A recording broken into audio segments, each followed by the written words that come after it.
दारुल देवबंद में जो मस्जिद है उसके नीचे 14 फीट नीचे शिव का मंदिर है। हम डीएम महोदय के माध्यम से ये मांग करने आए हैं कि उसकी खुदाई कराए तत्काल। डीएम महोदय अपने आप संज्ञान लेके उसके बाद पीआईएल हम डालेंगे।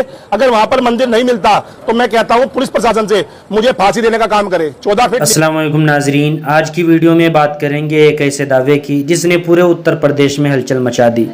जी हाँ, हिंदू तंजीम हिंदू रक्षा दल ने दावा किया है कि मशहूर इस्लामी दरसगाह दारुल उलूम देवबंद के नीचे एक कदीम शिव मंदिर मौजूद है। अब ये दावा सच है या सिर्फ सियासत, आज हम इसी मामले की पूरी हकीकत जानने की कोशिश करेंगे। सबसे पहले आपको बताते चलें कि दारुल उलूम देवबंद भारत का एक बहुत बड़ा इस्लामी इदारा माना जाता है। ये इदारा 1866 में कायम हुआ था और दुनिया भर में इसकी पहचान है। लेकिन अब ये एक नया तनाज़ो खड़ा हो गया है। रिपोर्ट्स के मुताबिक हिंदू रक्षा दल नाम की तंजीम ने सहारनपुर के डीएम को एक मेमोरेंडम दिया है। उस मेमोरेंडम में मुतालबा किया गया है कि दारुल उलूम देवबंद के इहाते की खुदाई की जाए, क्योंकि उनके मुताबिक ज़मीन के तकरीबन 14 फीट नीचे एक पुराना शिव मंदिर दफन है। तंजीम का यह भी कहना है कि देवबंद का पुराना नाम देववन था, जिसका मतलब होता है देवताओं का जंगल। यानी उनके मुताबिक ये जगह पहले हिंदू मजहब से जुड़ी हुई थी।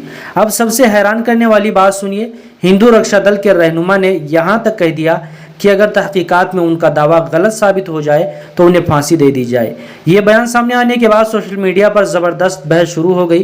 कुछ लोग इस दावे की हिमायत कर रहे हैं, जबकि बहुत से लोग इसे सिर्फ सियासी माहौल गर्म करने की कोशिश करार दे रहे हैं।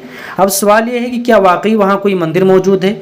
अभी तक ना तो हुकूमत की तरफ से कोई तस्दीक हुई है और ना ही आसार कदीमा के महकमे के ने कोई सबूत पेश किया है। यानी इस वक्त तक ये सिर्फ एक दावा है जिसकी कोई सरकारी तस्दीक मौजूद नहीं है।